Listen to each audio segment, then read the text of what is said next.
Hey everybody, how you doing? It's me again, Truth Teacher, coming at you with a new video. And if you've been following the news, well, I don't see how you could not be aware of it for the past 2 years, what's been going on in the Middle East. This past Tuesday marked the 2-year anniversary of the attack in Gaza and the taking of the hostages, and supposedly there's a truce agreement on the table. We'll see how that plays out. But there's still a lot of Americans who are very confused about what the whole conflict is all about. If you're like me, you've grown up knowing that there was hostility between Palestinians and, Jews. But no one knows really why. The narrative that we've been given, definitely that I was given growing up in this country, is that under the Roman Empire, the Temple of Jerusalem was destroyed and all of the Jews were kicked out. They became refugees all over the world,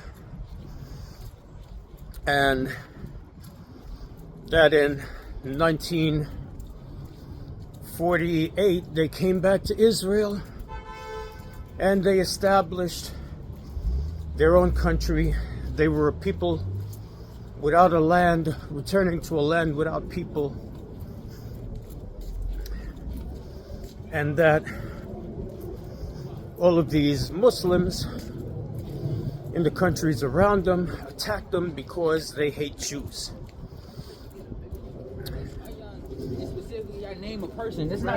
The narrative is that in the Bible, the land was promised to the Jews,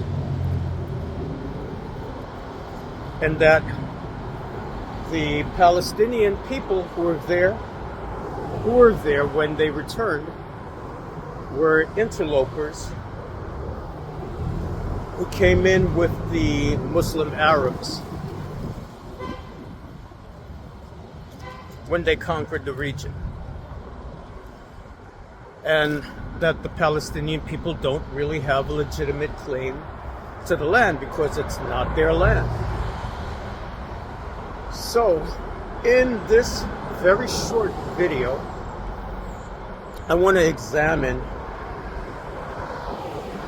that idea. Who are the Palestinian people? And where did they come from? Do they in fact have a legitimate claim to the land, or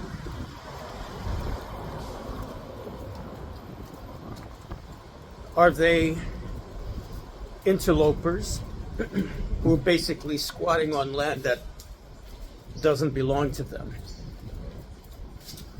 Well, first of all, let's look at the historical record, okay? Let's examine this idea that the Jews were all kicked out of Palestine by the Romans after they destroyed the temple. Does that hold up to historical analysis? Well, the historical record shows that the Jewish people had been dispersed to many places even before the Romans came on the scene. From the time of the Greek rule in the Eastern Mediterranean and in Egypt, we find that in Alexandria in Egypt, there was a sizable a sizable Jewish community in Alexandria. Not only Alexandria, but further south in Egypt, in what is today Aswan, which they called back then Elephantine, there was a significant Jewish community there as well.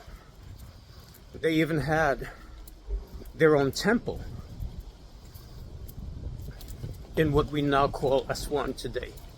And the ruins of that temple are still there. They're still visible. You can go and visit it.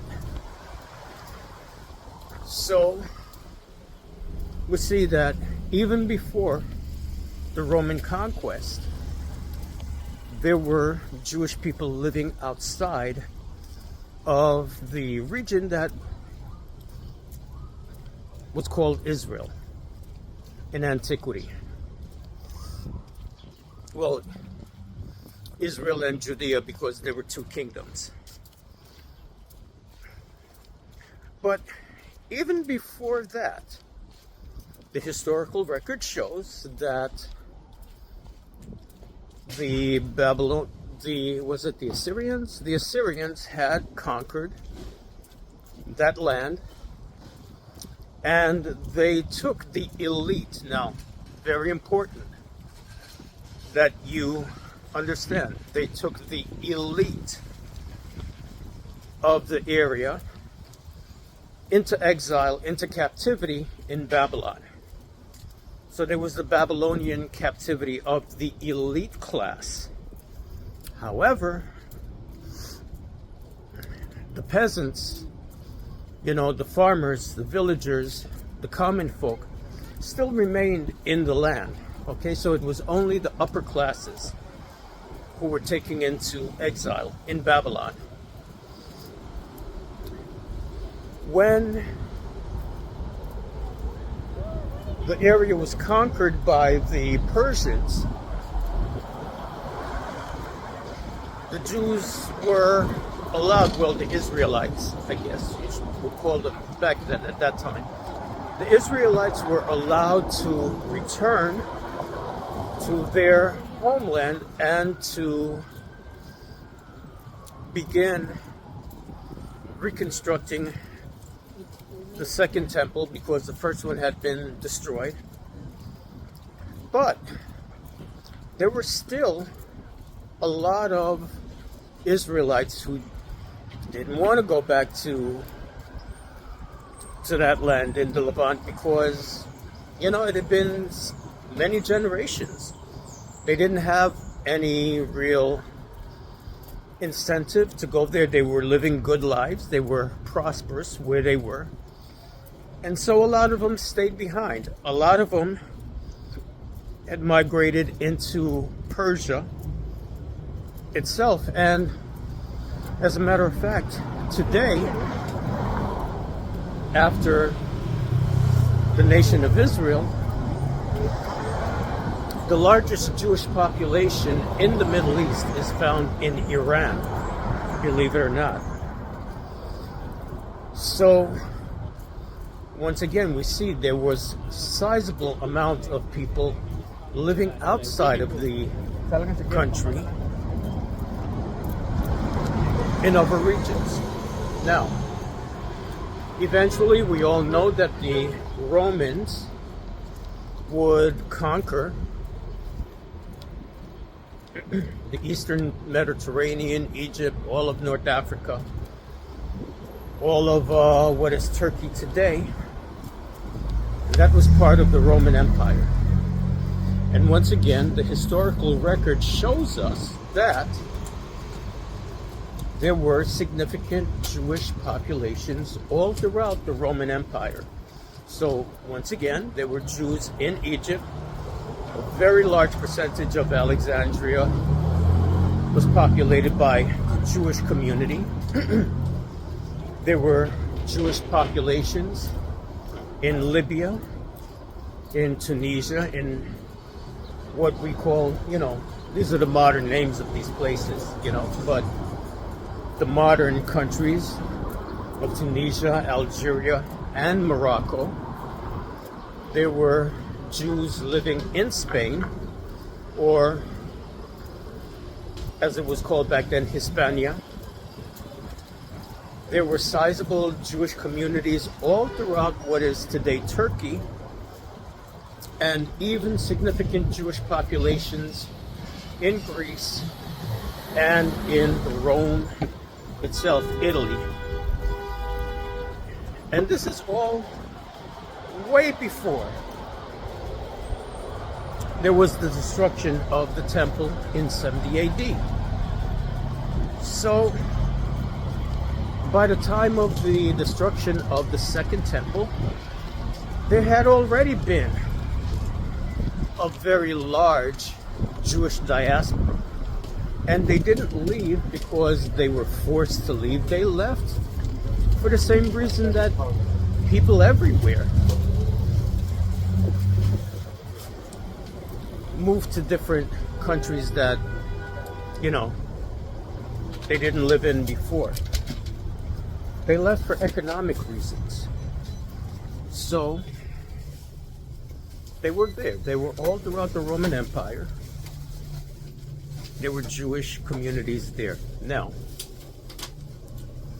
after the destruction of the temple, the second temple, there were many revolts that happened in the land, but once again, the native people were not expelled en masse. Yes, a lot of people got killed, but the native people stayed there. So now, how do we go from Israelites to Palestinians? What happened to those Israelites who stayed behind? Well, what happened was they had several conversion episodes.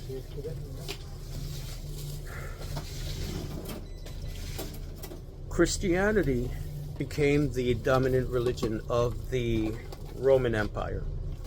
And it's at that time that all quote-unquote pagan religions were outlawed. So for example, if we're looking at Egypt, this is the time when the ancient Egyptian religion effectively came to the end. The last Egyptian temple that was functioning was in what we call Aswan today. You can still see it. It's called the Temple of Philae. That was the last temple. And under the Romans, it was closed and converted into a church. As a matter of fact, most of the Egyptian temples were converted to churches at some point. So at this period of time, now what we have in the land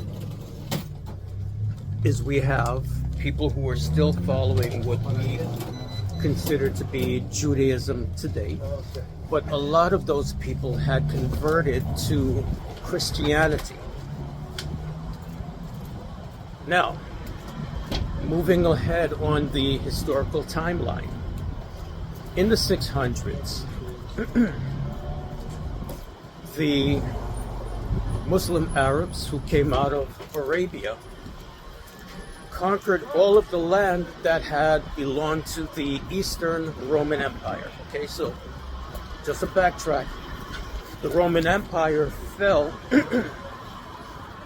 It was divided between the East and the West, and the western part of the Roman Empire, Rome itself, that part fell. But the eastern part of the Roman Empire continued, and those are the people that we call the Byzantines.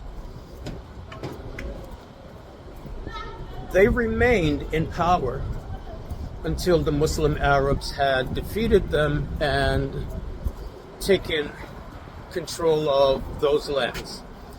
So this is when Islam is officially introduced into Egypt.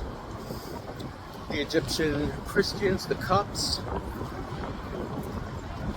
were there for a very long time. This is also when the Arabic language is introduced. But understand something, it took centuries before these communities in Egypt, in the Levant, in Palestine, adopted the Arabic language and for Islam to become the dominant religion. In both of these regions, there remained a significant percentage of people who still followed Christianity.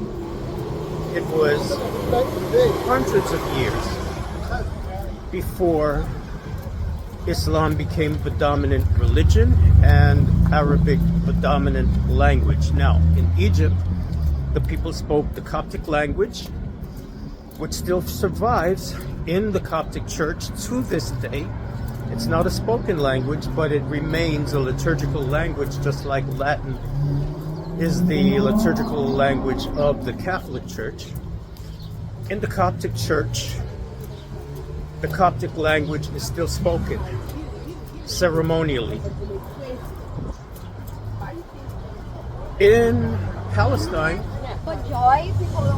the native language was Aramaic. So 2,000 years ago, when we're talking about Jesus, in his time, Jesus did not speak Hebrew. Jesus spoke Aramaic. That was the language of the region, and it had been the spoken language of those people for, God knows, well over 1,000 years. But after several centuries, Arabic became the dominant language. So, at that time, the population in Palestine was made up of three different, religious groups, okay? It was made up of the remnant of people who still remain, followers of the Jewish religion. Then you had the Christians, who initially were the majority demographic religiously. And then after the passage of several hundreds of years, you had conversions of the remaining, a certain percentage of the remaining Jewish population, and a large percentage of the Christian population converted to Islam. But even with that, there were always a significant percentage of people, Palestinians, Arabic-speaking Palestinians, who remained Christian. And it's also important to note that the remaining Jews who, kept their Jewish religion, they also spoke Arabic as the first language. So by the time we have Jews from Europe migrating into that area, the religious demographic was, there were still native Jews living there. You had a significant Christian population, and you had a majority of Muslim people. By the way, we're here in Jersey City, and this is the local Coptic church here in Jersey City. Jersey City has a significant Coptic community, and these are the people who are the direct descendants of the ancient Egyptians, and like I said, they still speak a form of the last stage of the Egyptian language, which is Coptic, in their liturgy. So, and those are Coptic Egyptians. So, as I said, the native Palestinian people belong to three different religions, three different Abrahamic religions. There were Christians, there were Muslims, there were Jews. They all spoke the Arabic language as a first language. And as a matter of fact, when I went to Jerusalem in 1990, I met Jewish Palestinians who were adamant that they were not Israelis. They identified as Palestinians. as Israelis, they identified as Jewish Palestinians, and as they said to me, our people didn't come from Europe. We were already here. We were always here. We are Palestinian. We are Palestinian Jews. So, if we're following the narrative, or the Zionist narrative, they say that the Palestinians, they're Muslims, they're Arabs, they have nothing to do with that land, and they hate them because they're Jews. Well, if we're going to use that logic, then just answer me one question.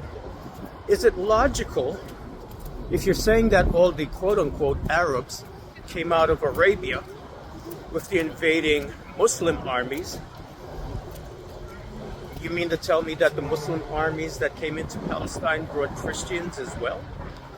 Because all those places that we read about in the New Testament, Bethlehem, Nazareth, Galilee, those places still have significant Christian populations.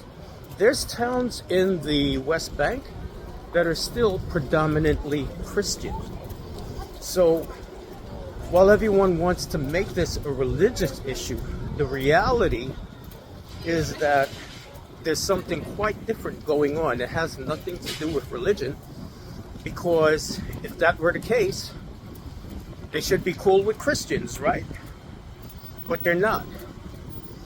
Christian Palestinians in the West Bank and in Gaza, okay, very important to take note that there are still Christians in Gaza right now, and as we can see, they're being subjected to all of the attacks that have been perpetrated by the Israeli government, the Israeli Defense Forces.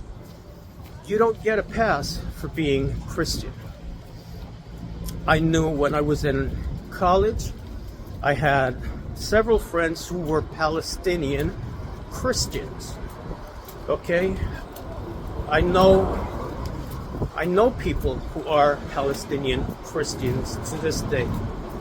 And I don't know, maybe at some point I can do an interview with one of my Palestinian friends who is Christian, or maybe they can suggest someone to me who would be willing to talk about it, the fact that they exist. So I hope that clears it up. Oh, wait a minute. We only talked about the historical record. There's one more important factor that we can use to verify the identity of the Palestinian people. And that is, dun, dun, dun, DNA evidence. What does the DNA evidence say about the origins of the Palestinian people? Oh, the wind is blowing really hard. The DNA evidence confirms the fact that the people that we call Palestinian Arabs are in fact the descendants of the ancient population that was living in the area going back as far as the Stone Age. They traced their lineage back to the ancient Israelites and the Canaanites. And that is backed up by DNA analysis. In particular, the Palestinian Christians have the highest percentage of ancient Israelite and Canaanite DNA, whereas the Ashkenazim from Europe, they're like below 50%. But that's a discussion for another day. And look, with everything that I say here, I don't want you to just take my word for it as gospel truth. What I want you to do is I want you to take the information that I've shared here, and I want you to fact check it yourself. Do your own research and see if the things that I have just shared with you, if they are in fact true, if it holds water. So in the age of YouTube and Google and AI and all of this, there's really no reason for us to be ignorant and confused on most topics. So once again, the conclusion is that the Palestinian people in the West Bank, in Gaza, or who are living in the state of Israel itself, are in fact the descendants, the direct descendants of the Israelite and Canaanite people. They never left. They remained behind. They stayed there. The only thing that changed is that they changed religions. Okay? And while the Jewish Palestinians were co-opted into the state of Israel, the Christians and the Muslim Palestinians were marginalized. And when you really think about it, it really is tragic, because all of these people are genetic relatives. Jewish, Muslim, Christian, they're all related. But like I said, the states co-opted the Palestinian Jews, and they excluded all the others, but they're all related. They were all part of the same genetic and cultural family. And so, taking that into consideration, it's even when you really look at the whole picture, it makes the situation even more heartbreaking and tragic. But anyway, that's what I have for you today, and I will pick up with another video on the topic, looking at different aspects of this controversy and examining the things that we've been told over the courses of our lives. We're going to deconstruct it and see if they hold water. All right, so that's it for today, everybody. Peace out.